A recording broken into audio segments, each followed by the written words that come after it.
কোনো রকমের আটা ময়দা সুজি ছাড়াও এইভাবে একবার শুধুমাত্র একটু চিড়ে দিয়ে আপনারা এইভাবে পুরি তৈরি করে নিয়ে খেয়ে দেখবেন, খেতে খুবই ভালো, এতটাই নরম আর সফট হয়। যে কোনো নিরামিষ সবজি বা আমিষ সবজি দিয়ে খেতে বেশ ভালো লাগবে, খুবই ভালো লাগে খেতে। কতটা নরম হয়েছে দেখুন, খেতে কিন্তু অসাধারণ লাগে। তাই আমার অনুরোধ রইল এইভাবে একবার চিড়ের পুরি তৈরি করে খাওয়ার। নমস্কার বন্ধুরা, আপনাদের সবাইকে অনেক অনেক স্বাগত জানাই কাকদ্বীপ ভিলেজ ফুড রান্নাঘরে। আজকে খুব সহজ ভাবে মাত্র 2 থেকে 3টি উপকরণ দিয়ে চিড়ের পুরি তৈরি করে দেখাবো। চিড়ের তো আপনারা অনেক রকমের জিনিস তৈরি করে খেয়েছেন, আজকে আমি চিড়ে দিয়ে পুরি তৈরি করে দেখাবো। আর খেতে খুবই ভালো লাগবে, দেখতেও অসাধারণ। প্লিজ আপনারা ভিডিওটা না টেনে শুরু থেকে শেষ পর্যন্ত দেখতে থাকো। আশা করছি আজকের রেসিপি আপনাদের অনেক বেশি ভালো লাগবে। চিড়ের পুরির জন্য এখানে আমি ছোট বাটি মেপে 1 বাটি শুকনো চিড়ে নিয়েছি। এবার চিড়েটা ভালো করে ধুয়ে জল ঝরিয়ে রেখে দেবো 10 মিনিটের জন্য। এবার একটা বড় বাটিতে ঢেলে নেব। এবার জল দিয়ে চিড়েগুলো 2 থেকে 3 বার ভালো করে ধুয়ে নেব।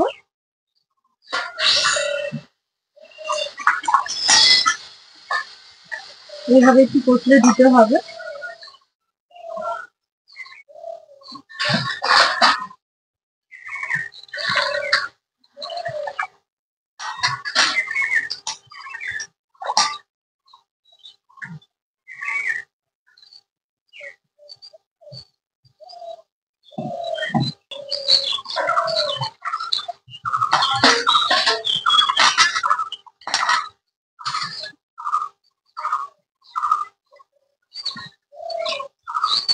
চিড়ে থেকে ভালো করে জলটা ঝরিয়ে নেব। এবার চিড়েগুলো 10 মিনিটের জন্য ঢেকে রেস্টে রেখে দেবো, তাহলে চিড়েগুলো কিন্তু ভিজে যাবে খুব ভালো মতো। চিড়েগুলো এখানে 10 মিনিট ঢেকে রেখে দিয়েছিলাম, আর এখানে ভিজে কিন্তু একদম ঝুরঝুরে হয়েছে আর নরম হয়ে গেছে। এইভাবে একটু 10 থেকে 15 মিনিট একটু জল দিয়ে ধুয়ে নিয়ে নেওয়ার পর রেখে দিলেই কিন্তু নরম হয়ে যাবে। এবার চিড়েগুলো একটা মিক্সি জারের মধ্যে ভরিয়ে নেব।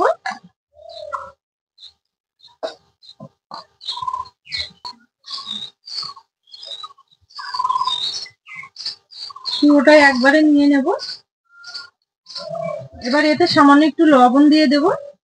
যদি মনে করেন যে একটু চিনি দেবেন তো সেক্ষেত্রে একটু চিনি দিতে পারেন। আমি এখানে চিনি দেব না, কারণ চিড়ে অনেকটাই মিষ্টি মিষ্টি হয়। এবার খুব সুন্দর একটা পেস্ট তৈরি করে নেব। এখানে চিড়েগুলো খুব ভালো করে পেস্ট তৈরি করে নিয়েছি এভাবে। এবার একটা বাটিতে নিয়ে নেব। এবার আমি এখানে চালের গুঁড়ো নিয়েছি, আতপ চালের গুঁড়ো। এই আতপ চালের গুঁড়োটা অল্প করে দেব আর ভালো করে মেখে নেব। এখানে অল্প অল্প করে চালের গুঁড়ো দিয়ে আমি খুব ভালো করে কিন্তু মেখে নিয়েছি। এভাবে মেখে নিতে হবে। এখানে আমি হাফ বাটি চালের গুঁড়ো নিয়েছিলাম, হাফ বাটি চালের গুঁড়োর মধ্যে কিন্তু এখনো অনেকটাই বেঁচে গেছে, পুরোটা লাগেনি। এবার এখান থেকে 3টে বড় বড় লেচি কেটে নেব।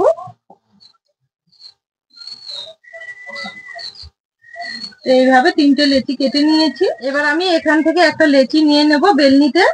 বেলনিতে নেওয়ার পর ভালো করে এইভাবে লম্বা করে আবার একটু ভালো করে এটা একটুখানি টাইম এইভাবে মেখে নেব।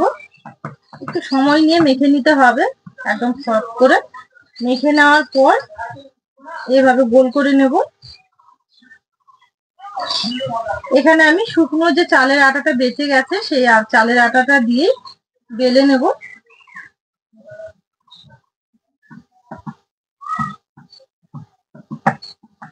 বড় করে বেলে নিতে হবে। দেখুন এইভাবে বড় করে বেলে নিয়েছি, খুব পাতলাও না আবার খুব মোটাও না, এইভাবে বেলে নিতে হবে। এবার আমি এখানে একটা গ্লাস নিয়েছি, এই গ্লাসটা দিয়ে খুব ভালো করে গোল গোল করে কেটে নেবো। এইভাবে এইভাবে কাজটা করলে খুব তাড়াতাড়ি হবে।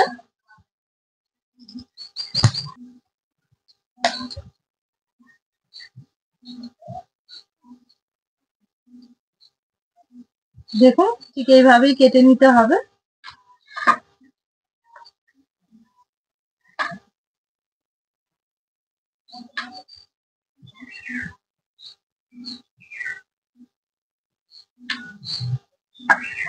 এগুলো কিন্তু আবারও আমি গোল করে আবারও লেচির মতো করে নেওয়ার পর আবারও বেলে একইভাবে কেটে নেব। আগে যেভাবে বেলে নিয়েছি ঠিক ওইভাবে আবারও পাতলা করে বেলে নেব। এইভাবেই কিন্তু বড় করে বেলে নিলে দেখবেন একসঙ্গে অনেকগুলো তৈরি করে নেওয়া যাবে। তো আগের মতো করে একইভাবে আবারও কেটে নেব।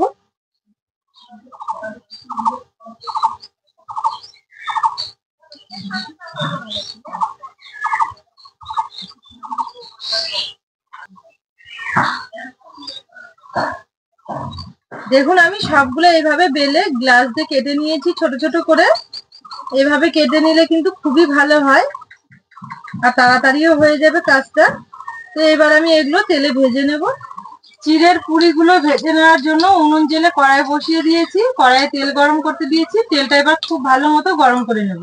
দেখুন এখানে তেলটা কিন্তু খুব ভালো মতো গরম করে নিয়েছি। এবার এগুলো ছেড়ে দেব, একসঙ্গে দুটো করে ছেড়ে দেব।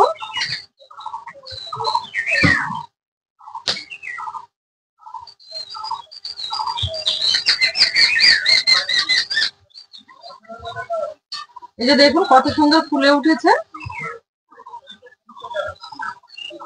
এইভাবেই কিন্তু ফুলে উঠবে। এবারে ছেড়ে দেব। তো এখানে আমি দু তিনটে করে একসঙ্গে ভেজে নেব।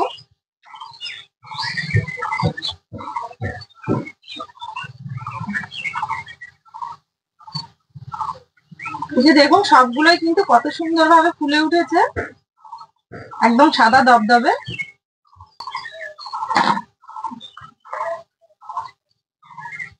একইভাবে সবগুলো ভেজে নেব।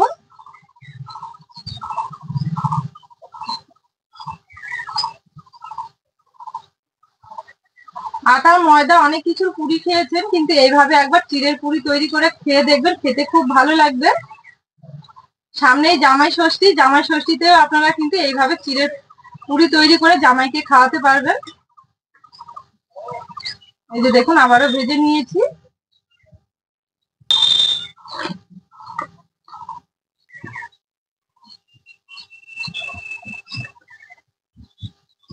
জামাইকে যদি এই পুরিগুলো ভেজে খাওয়ানো যায় আর যদি জিজ্ঞেস করা যায়, জামাই কিন্তু বলতেই পারবে না যে কি দিয়ে এগুলো তৈরি করে নেওয়া হয়েছে। দেখুন একদম ফুলকো ফুলকো কিন্তু হচ্ছে পুরিগুলো। কথা বলতে বলতে 2 মিনিটের মধ্যে কিন্তু সব পুরিগুলো আমার ভেজে নেওয়া হয়ে গেছে।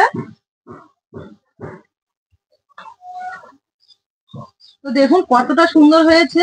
চিড়ের এই পুরিগুলো এতটাই নরম আর সুন্দর হয় দেখতে, খেতেও কিন্তু খুবই ভালো। কতটা নরম হয়েছে দেখুন, প্রত্যেকটা পুরি কিন্তু খুবই নরম।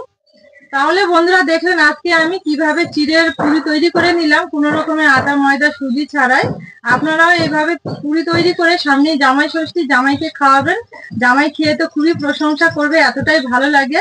মুখে দেওয়ার সঙ্গে সঙ্গে কিন্তু খেতে বেশ ভালো লাগে। যে কোনো নিরামিষ সবজি বা আমিষ সবজি দিয়ে খেতে খুব ভালো লাগবে। আমার এই রেসিপিগুলো যদি আপনাদের ভালো লেগে থাকে তাহলে কাজলি ভিলেজ ফুড চ্যানেলটি সাবস্ক্রাইব, লাইক, শেয়ার করে পাশে থাকবেন। আর পাশে থাকা বেল আইকনটি ক্লিক করবেন সবার আগে নোটিফিকেশন গুলো পাওয়ার জন্য। ফেসবুক পেজ থেকে দেখলে পেজটা অবশ্যই একবার ফলো করবেন। আজকের ভিডিওটা এখানেই শেষ করলাম। সবাই খুব ভালো থাকবেন, সুস্থ থাকবেন, সাবধানে থাকবেন। আবার দেখা হবে নতুন রেসিপি নিয়ে।